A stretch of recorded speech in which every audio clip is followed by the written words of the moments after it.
21 رمضان المبارک کی بڑی اہمیت ہے۔ آج کی تاریخ میں مکہ مکرمہ فتح ہوا، حضور اکرم صلی اللہ علیہ وسلم کو سربلندی نصیب ہوئی۔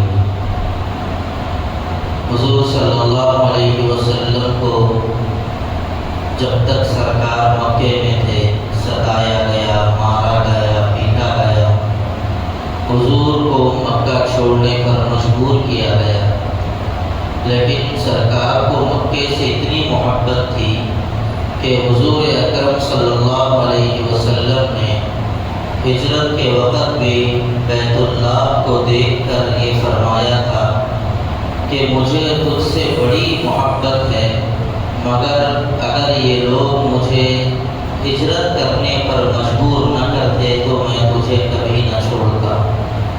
سرکار دو عالم صلی اللہ علیہ وسلم ہجرت کر کے یثرب چلے گئے۔ یثرب حضور کے جاتے ہی مدینہ بن گیا۔ سرکار دو عالم صلی اللہ علیہ وسلم نے وہاں پر 16 مہینے کے قریب بیت المقدس کی طرف رخ کر کے نماز پڑھی ہے۔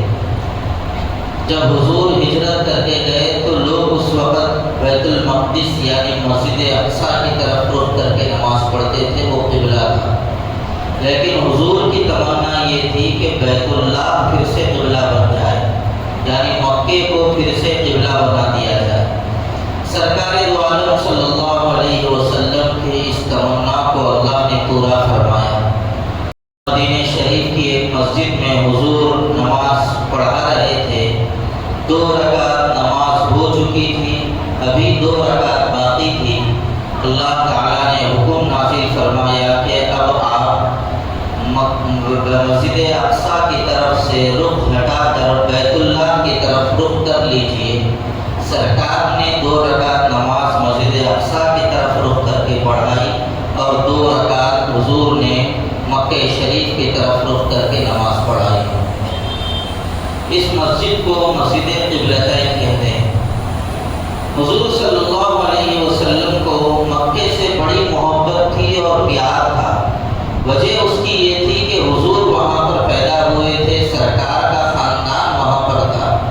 حضور صلی اللہ علیہ وسلم نے سن 6 ہجری کے اندر عمرے کی نیت سے مکے کا ارادہ فرمایا اور مکہ مکرمہ سرکار دو عالم صلی اللہ علیہ وسلم اپنے حضرات صحابہ کو لے کر جب تشریف لے آئے تو مکے سے پہلے حدیبیہ نامی جگہ پر حضور کو روک دیا گیا اور یہ کہا گیا کہ اب آپ مکہ نہیں جا سکتے، اگر آپ تنہا جانا چاہ رہے ہیں چلے جائیے، ہم آپ کے تمام صحابہ کو آپ کے ساتھ جانے نہیں دیں گے۔ سرکار دو عالم صلی اللہ علیہ وسلم نے فرمایا اگر میرے صحابہ ساتھ نہیں چلیں گے تو میں بھی نہیں جاؤں گا۔ حضور رک گئے، وہاں پر معاہدہ ہوا۔ اس معاہدے کو صلح حدیبیہ کہتے ہیں۔ حضور اکرم صلی اللہ علیہ وسلم سے جو معاہدہ ہوا تھا اس میں سے ایک بات یہ بھی تھی کہ مسلمانوں کا کوئی آدمی اگر کافروں کے پاس چلا جائے گا تو ایسی صورت میں کافر ان کو واپس نہیں کرے گے، اور کافروں کا کوئی آدمی مسلمانوں کے پاس آ جائے گا تو مسلمان واپس کر دیں گے۔ سرکار نے فرمایا ٹھیک ہے۔ اسی طرح ان لوگوں نے یہ کہا کہ آپ لوگ اس سال عمرہ نہیں کریں گے، اس سال واپس چلے جائیں گے، آئندہ سال آ کر عمرہ کریں گے۔ حضور نے فرمایا ٹھیک ہے۔ اس طرح کی کئی باتیں لکھی گئیں۔ اس کے اندر ایک بات یہ بھی لکھی گئی تھی کہ جو قبیلہ جن لوگوں کے ساتھ ہونا چاہے ہو جائے، اب وہ قبیلے کے اوپر اگر کوئی حملہ کرے گا تو ایسا ہے گویا اس نے ان لوگوں کے اوپر حملہ کیا، یعنی جو قبیلہ مسلمانوں کے ساتھ ہونا چاہے مسلمانوں کے ساتھ ہو جائے، جو قبیلہ کافروں کے ساتھ ہونا چاہے کافروں کے ساتھ ہو جائے۔ اب جو قبیلہ مسلمانوں کے ساتھ ہو گیا ہے اس قبیلے کے اوپر حملہ کرنا ایسا ہے گویا مسلمانوں کے اوپر حملہ کرنا، جو قبیلہ کافروں کے ساتھ ہے اس کے اوپر حملہ کرنا ایسا ہے گویا پورے کافروں کی جماعت کے اوپر حملہ کرنا۔ یہ بات بھی طے ہو گئی۔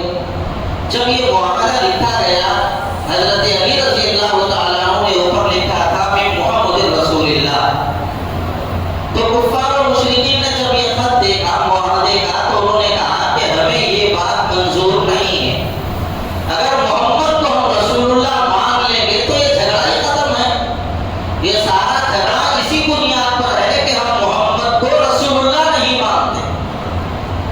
حضور صلی اللہ علیہ وسلم نے حضرت علی سے فرمایا علی اس کو میٹ دو۔ حضرت علی رضی اللہ تعالیٰ عنہ نے فرمایا اللہ کے رسول کہ آپ اللہ کے سچے رسول نہیں ہیں؟ کہا بے شک ہوں۔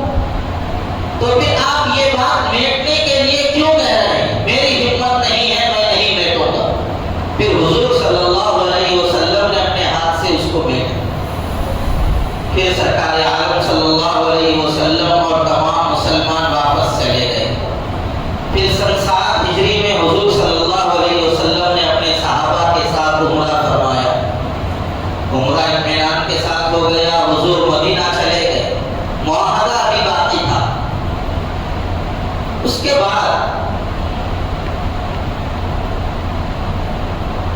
2 قبیلے مکے کے اندر بہت زیادہ مشہور تھے، ایک قبیلے کا نام بنو بکر تھا اور ایک قبیلے کا نام بنو خزاعہ۔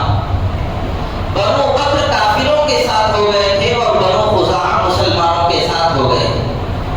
سرکار جب عمرہ کر کے واپس چلے گئے تو اچانک بنو بکر کے لوگوں نے بنو خزاعہ کے اوپر حملہ کر دیا، یعنی جو قبیلہ مسلمانوں کی تائید میں تھا ان کے اوپر کافروں کی تائید والے قبیلے نے حملہ کر دیا اور ان کو اس درجہ ستایا، اس درجہ مارا پیٹا۔ وہ لوگ ایک کنویں کے پاس اپنا خیمہ ڈال کر اپنی جھوپڑیاں بنا کر رہ رہے تھے، لیکن ان لوگوں کو وہاں سے نکلنے پر مجبور کر دیا۔ وہ لوگ نکلے، ایک جگہ پر جا کر ان لوگوں نے پناہ لی اور کچھ حرم کے اندر داخل ہو گئے۔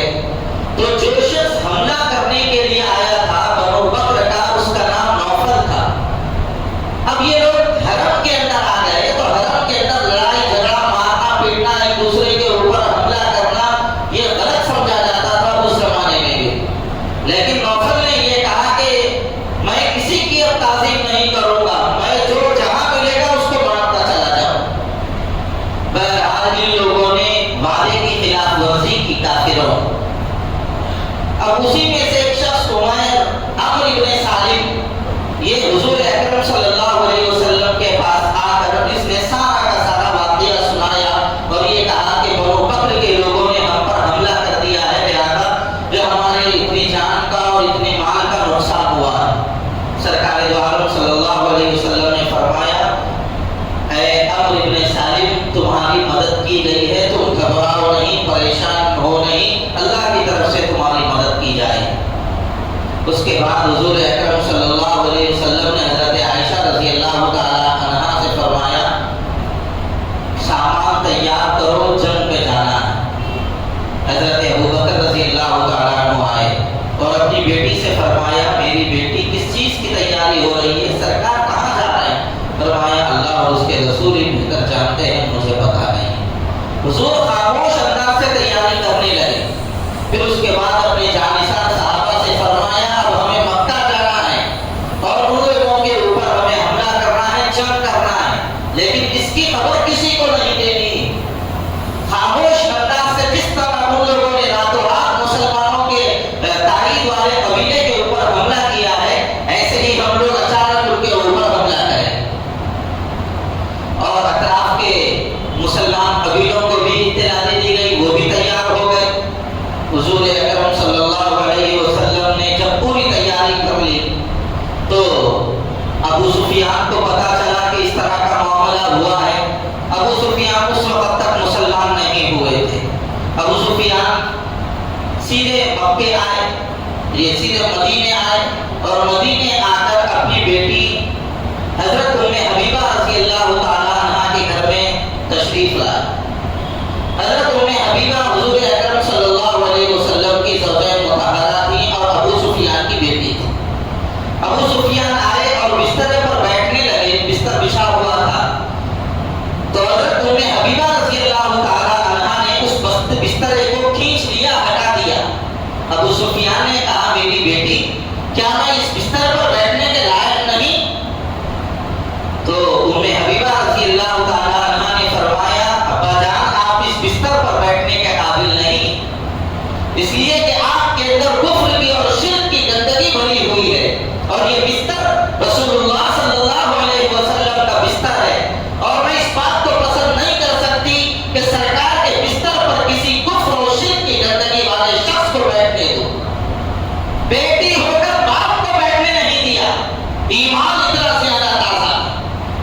حضور کی محبت اتنی زیادہ تھی، بیٹی ہے سگی بیٹی اپنے باپ کو بیٹھنے کے دینے کے لیے تیار نہیں. تو یہاں سے یہ پتا چلتا ہے کہ نکاح کے بعد عورتوں کا کام یہ ہے کہ وہ سب سے زیادہ محبت اپنے شوہر سے کرے. نکاح سے پہلے سب سے زیادہ محبت اپنے ماں باپ سے کرے، کسی اور سے نہ کرے. اور نکاح کے بعد سب سے زیادہ محبت یہاں تک کہ ماں باپ سے بھی زیادہ محبت اپنے شوہر سے کرے. جو عورت اپنے شوہر سے محبت کرتی ہے اس کا گھر آباد رہتا ہے، اور جو عورت نکاح کے بعد بھی شوہر سے زیادہ ماں باپ سے محبت کرے گی وہ سوائے فساد کے گھر میں کچھ پیدا نہیں کرے گی. ادھر کا ادھر لگائے گی، ادھر کا ادھر لگائے گی، گھر میں توڑ پیدا کر کے رکھ دے گی. اس لیے نکاحوں کے موقع پر اپنی بیٹیوں کو یہ نصیحت کرنی چاہیے، میری بیٹی اب تم یہاں سے جا رہی ہو، جس گھر میں جا رہی ہو وہی گھر تمہارا ہے.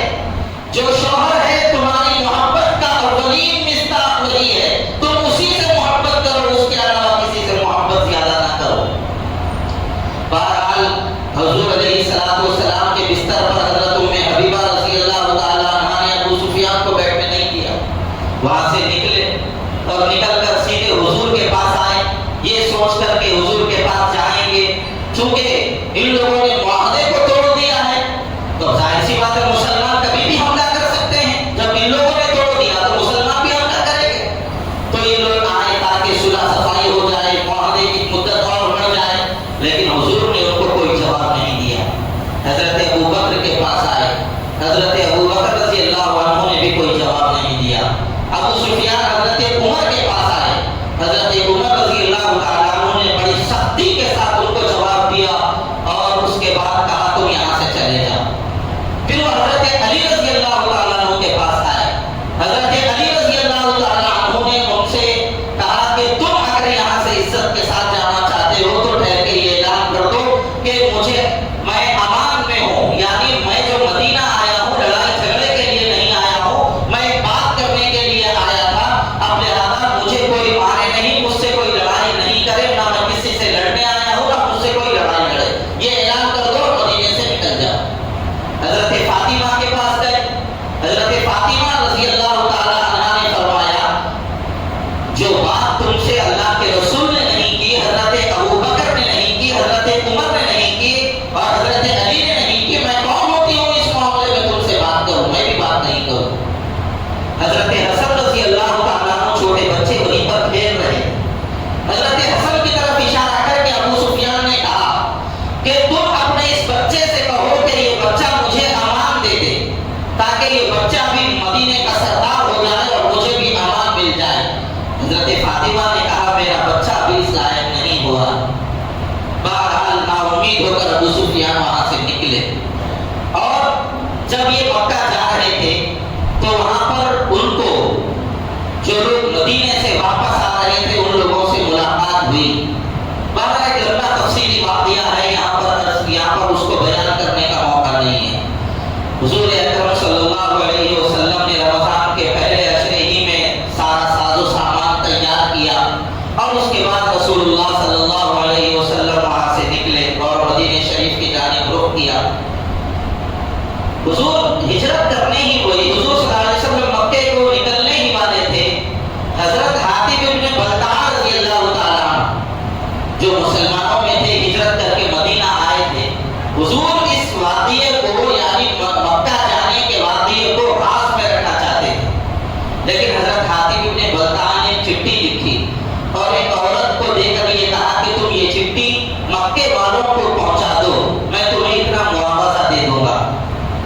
اور اس میں انہوں نے یہ لکھا تھا کہ حضور صلی اللہ علیہ وسلم اور مسلمان مکے کے اوپر حملہ کرنے کے لیے آ رہے ہیں، تم لوگ تیار رہو، یہاں سے یا وہاں سے نکل جاؤ.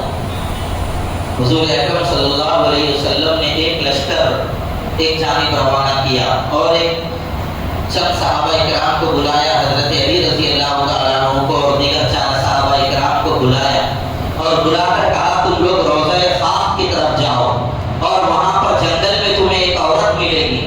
اس عورت کے پاس ایک روکا ہے، ایک چٹھی ہے، وہ چٹھی اس عورت سے تم لے لینا. حضرت علی رضی اللہ تعالیٰ عنہ سیدھے وہاں پر پہنچے، صحابہ کو کو لے کر اس عورت کو اسی جنگل میں پایا، پکڑا اور اس عورت سے پورا کا پورا ساز و سامان حوالے کرنے کو کہا تو اس عورت نے اپنا پورا ساز و سامان حوالے کر دیا، لیکن اس کے اندر وہ روپا اور چٹھی نہیں ملی۔ تو حضرت علی نے اس سے کہا وہ چٹھی تو ہمیں حوالے کرے گی یا نہیں کرے گی؟ اگر ہمارے حوالے نہیں کرے گی تو ایسی صورت میں ہم تجھے ننگا کر کے تیری تلاشی لیں گے۔ تو اس عورت نے کہا، جب ان کا رویہ دیکھا، سختی دیکھی، تو کہا تم لوگ اپنے چہرے پھیر دو۔ حضرت علی رضی اللہ تعالیٰ عنہ نے اور تمام صحابہ نے اپنا چہرہ پھیرا تو اس عورت نے اپنی چوٹی کھول کر اس میں سے چٹھی نکال کر دیا، وہ چوٹی میں چھپا کر چٹھی لے جا رہی تھی۔ تو دیکھیے اس زمانے میں بھی عورتیں اتنا پردہ کرتی تھیں کہ اپنے بال تک کسی غیر محرم کے دکھانے کے لیے تیار نہیں تھی، بالوں کا پردہ بھی کیا کرتی تھی۔ آج ہماری عورتیں برقع پہننے کے بعد بھی بالوں کو باہر نکال کے چھوڑ دیتی ہیں۔ بعض عورتیں تو سر پہ دوپٹہ ہی نہیں ڈال رہی ہیں، شادیوں میں فنکشنوں میں جا رہا ہے تو کھلے بال رکھ کے جا رہا، یہ دنیا داروں نہیں، بعض دینداروں کی بھی نشانی بن چکی ہے، ان کی عورتوں کی عادت بن چکی ہے۔ بالوں کا بھی پردہ وہ عورتیں اتنا زیادہ کرتی تھی۔ اب تو رونا اس بات کا ایسا، عورتیں اتنی بے حیا ہو چکی ہے جس کا کوئی اندازہ نہیں۔ اب تک تو ہم سب پیٹ رہے تھے اس بات پر کہ یہ کیا تماشا لوگوں نے بنا رکھا ہے کہ وہ ہوٹل کے سامنے جا رہے ہیں، یہ بھینس کی بٹی کے سامنے جا رہے ہیں، جا کے اتنے پلیٹ ہریس اتنے منٹ میں کھا لینا، بیسن پاٹ ہریس، بیسن پاٹ بھر کے ہریس کو کھاتے ہو، جو سب سے پہلے کھا لیا اس کو ہم 15,000 روپئے دیں گے۔ کھا گئے لب جدوروں کے ویسا، یہاں سے بھی کھا رہا، یہاں سے بھی کھا رہا، تماشا بنا کے رکھ دیا۔ حضور کی سنت کا کچھ خیال مسلمانوں میں باقی رہا یا نہیں رہا؟ چند ٹکوں کی خاطر، چند روپیوں کی خاطر سرکار کی سنت کو پامال کر دیا جائے، کیا حیثیت ہے یہ 15,000 10,000 روپئے کی حضور اکرم صلی اللہ علیہ وسلم کی ایک سنت کے آگے؟ ایک صحابی رسول بادشاہ کے دستر پر بیٹھ کر کھانا کھا رہے تھے تو اچانک تھوڑا سا لقمہ گرا تو وہ صحابی رسول دستر پہ سے اٹھا کے کھانے لگے تو دوسرے نے ہاتھ سے اشارہ کر کے کہا، تم بادشاہ کے دستر پر بیٹھ کر کھانا کھا رہے ہو، گرا ہوا کھانا اٹھا کر کھانا یہاں پر ہلکے پن کی نشانی سمجھی جاتی ہے، تم ایسا مت کرو۔ تو وہ صحابی نے فوراً کہا، اترک سنت حبیبی لہؤلاء الحمقاء، میں اپنے حبیب کی سنت کو ان احمقوں کی وجہ سے چھوڑ دوں؟ بادشاہ کی میری نظر میں کوئی حیثیت نہیں ہے، رسول اللہ صلی اللہ علیہ وسلم کی سنت کی جو حیثیت میری نظر میں ہے۔ بادشاہوں کے دستر پر بیٹھ کر بادشاہوں کو خاطر میں نہیں لایا تھا مسلمانوں نے۔ آج مسلمان چند ٹکوں کی خاطر جاہلوں کی طرح، کافروں کی طرح، غیروں کی طرح کھانے لگ جائے اور یہ سمجھ لے کہ میں نے اتنا انعام جیت لیا ہے، ارے افسوس ہے تمہارے پیسے پر، لعنت ہے ایسے پیسے پر جو سرکار کی سنت کو ٹھکرا کر حاصل کیا جائے، اس کو انعام نہیں کہیں گے، اس کو سرکار کی سنت کی بغاوت کا سرٹیفکیٹ کہا جائے گا، اس کو انعام نہیں کہا جا سکتا، سرکار کی سنت کی بغاوت کا سرٹیفکیٹ کہا جائے گا۔ تو مسلمان ہے، کوئی احساس نہیں، دیکھنے والے بھی نہیں روک رہے بلکہ تماشا بن کے دیکھ رہے ہیں۔ بلکہ بعض نوجوانوں کے بارے میں سنا ایسی جگہوں پر جہاں پر ایسے مقابلے ہو رہے، بعض نوجوان وہاں جا کے ٹھہر رہے ہیں، وہ کیمرے والا بے حیا آئے گا اور آ کے پھر بھی اس طرح کا اعلان کرے گا، میں بھی جا کے اس کے اندر شامل ہو جاؤں گا۔ میرے بھائیوں، مر جاؤ لیکن سرکار کی سنت کو چھوڑنے کا کبھی دل کے اندر ارادہ مت کرو۔ کوئی حیثیت نہیں ہے ہماری نظروں میں حضور صلی اللہ علیہ وسلم کی اس دنیا کی سرکار کی سنت کیا ہے؟ حضور کی سنت سے بڑھ کر ساری دنیا کو اگر لا کے رکھ دیا جائے، یہ کہا جائے تمہیں وزیر اعظم بنا دیا جائے گا، لیکن حضور کی ایک سنت چھوڑنا پڑے گا۔ ہر مسلمان کو یہ چاہیے کہ وہ وزیر اعظم کی کرسی کو لات مار دے اور یہ کہے مجھے حضور کی سنت سے بڑھ کر اس عہدے کی کوئی حیثیت نہیں میری نگاہوں کے ساتھ۔ یہ مقام اور یہ مرتبہ حضور اکرم صلی اللہ علیہ وسلم کی سنت کو دینے کی ضرورت ہے۔ اب تک تو ایسے لوگوں سے رونا تھا، رو رہے تھے، سب پیٹ رہے تھے، ایسے لوگ بازار میں آ کے لوگوں کے اخلاق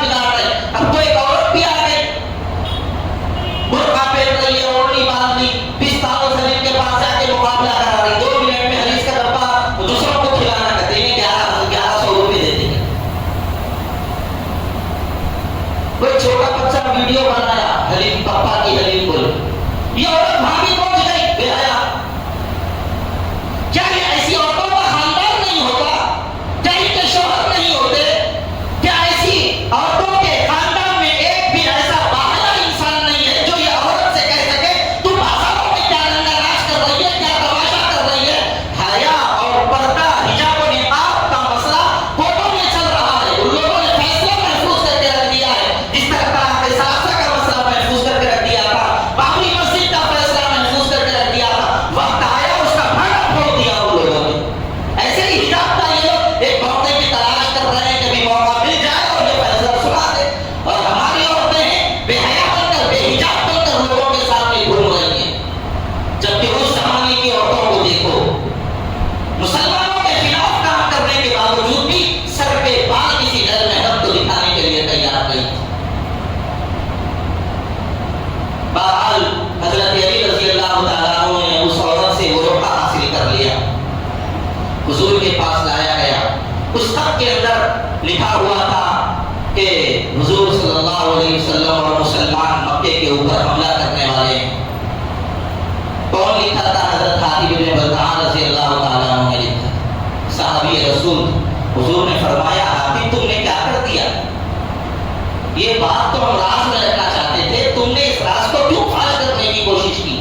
حضرت حاتب نے فرمایا یا رسول اللہ جلدی مت کیجیے میرے معاملے میں، یعنی مجھے سزا مت دیجیے، میں کافر ہوا ہوں نہ مرتد ہوا ہوں، بس بات یہ ہے کہ مکے کے اندر میری بیوی بچے میرے اہل و عیال اور میرے رشتہ دار ہیں، ان کی محبت میں میں نے بس ایسا کیا ہے، اس کے علاوہ میرا کوئی اور ارادہ نہیں تھا۔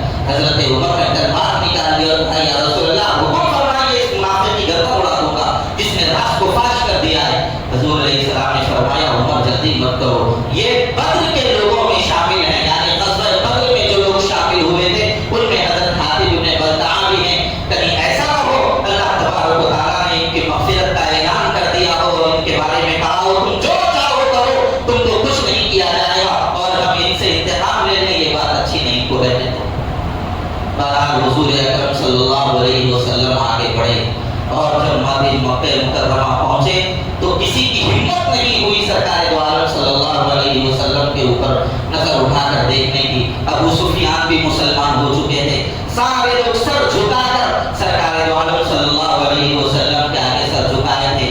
سرکار بیت اللہ کے پاس آئے اور آ کر حضور علیہ السلام نے ٹھہراؤ کیا، ٹھہرے سرکار عالم صلی اللہ علیہ وسلم۔ صحابہ خوشی میں اعلان کر رہے تھے الیوم یوم الملحمہ، آج ایک ایک سے بدلہ لیں گے، جن لوگوں نے ہم کو یہاں سے نکالنے کے لیے ستایا تھا، پریشان کیا تھا، آج ان سے بدلہ لیں گے۔ سرکار نے فرمایا نہیں، الیوم یوم المرحمہ، آج بدلہ لینے کا دن نہیں ہے، آج رحم کا دن ہے۔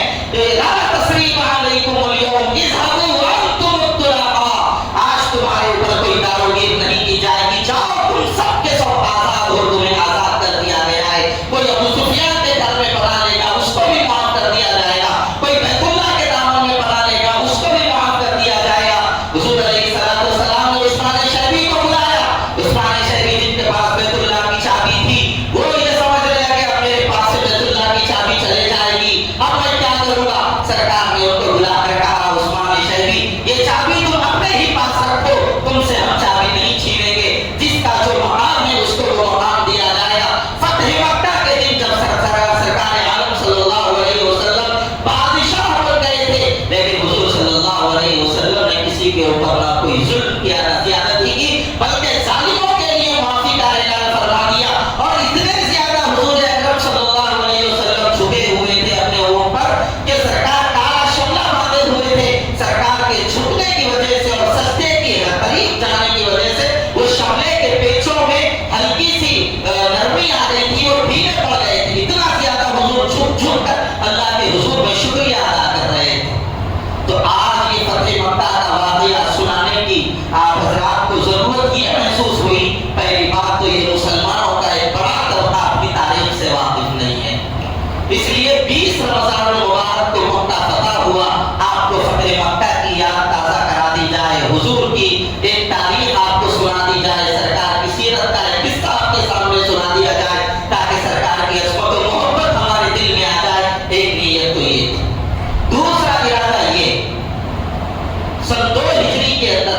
غزوہ بدر ہوا.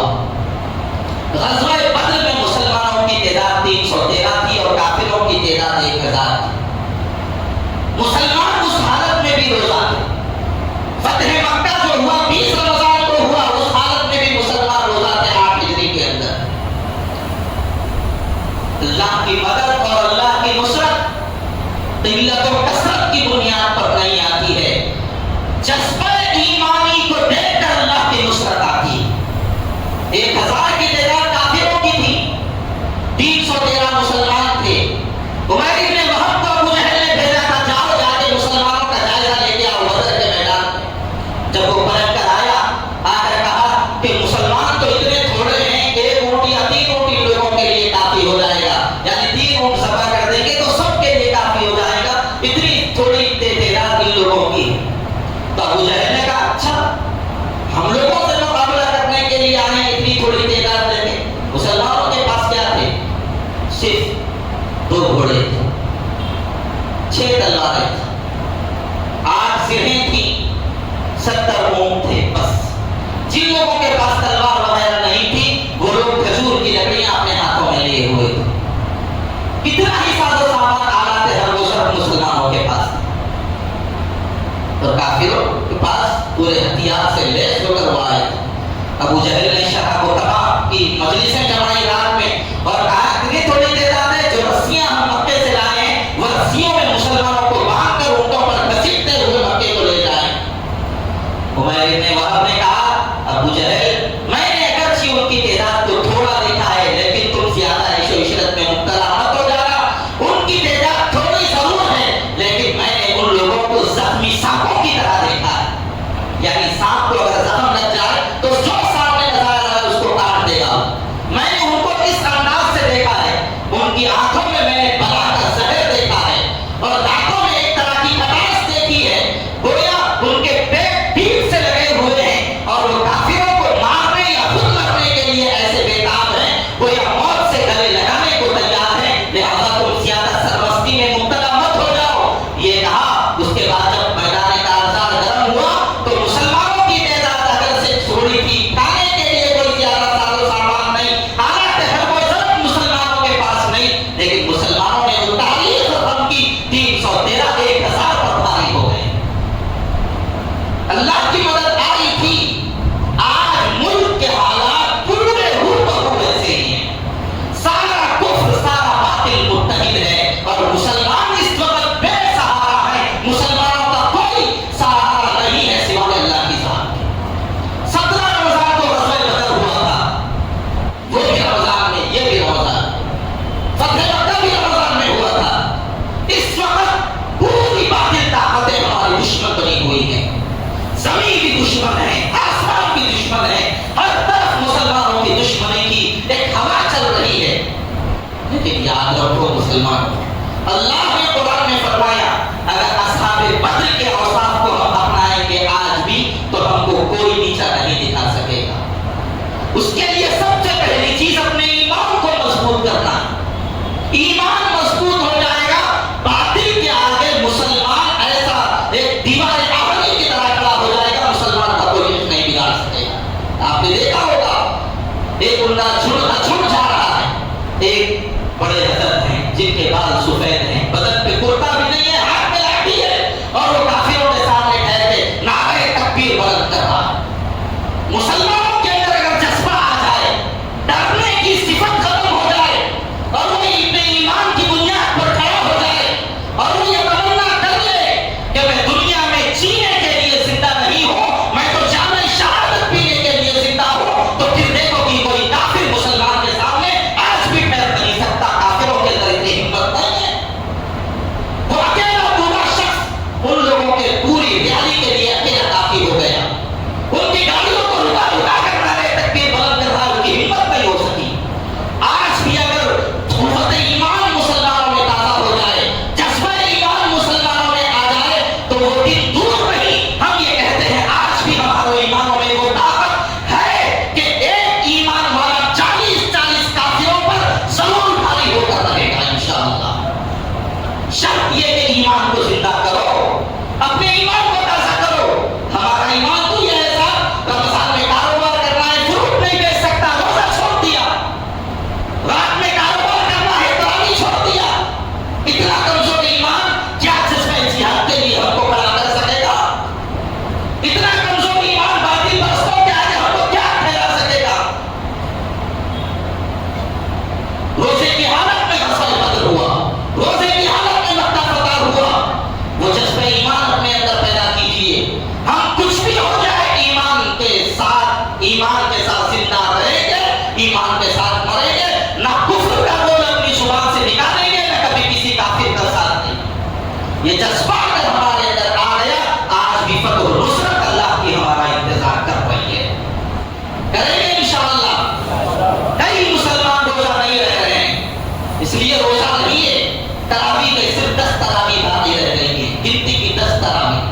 اس لیے تراویح پڑھیے، 10 روزے باقی رہ گئے ہیں، روزے پورے رکھیے، روزے مت چھوڑیے، تراویح مت چھوڑیے۔ آج سے تعطیلاتیں شروع ہو رہی ہیں، جن لوگوں کو اللہ نے توفیق دی ہے پورے 10 دن کا اعتکاف کیجیے، جن لوگوں کو اللہ نے تو جو اگر توفیق نہیں مل سکی یا اتنے وہ لوگ مصروف ہیں تو کم از کم آخر میں ایک کام یہ کیجیے، تعطیلاتوں کو مسجدوں میں گزاریے، مغرب میں آ جائیے، سحر مسجد ہی میں کیجیے، رات میں عبادت کیجیے، رات میں بازاروں میں ادھر ادھر گھومنے کی فضا اور ماحول مت بنائیے، کم سے کم تعطیلاتوں کی تو لاج رکھیے۔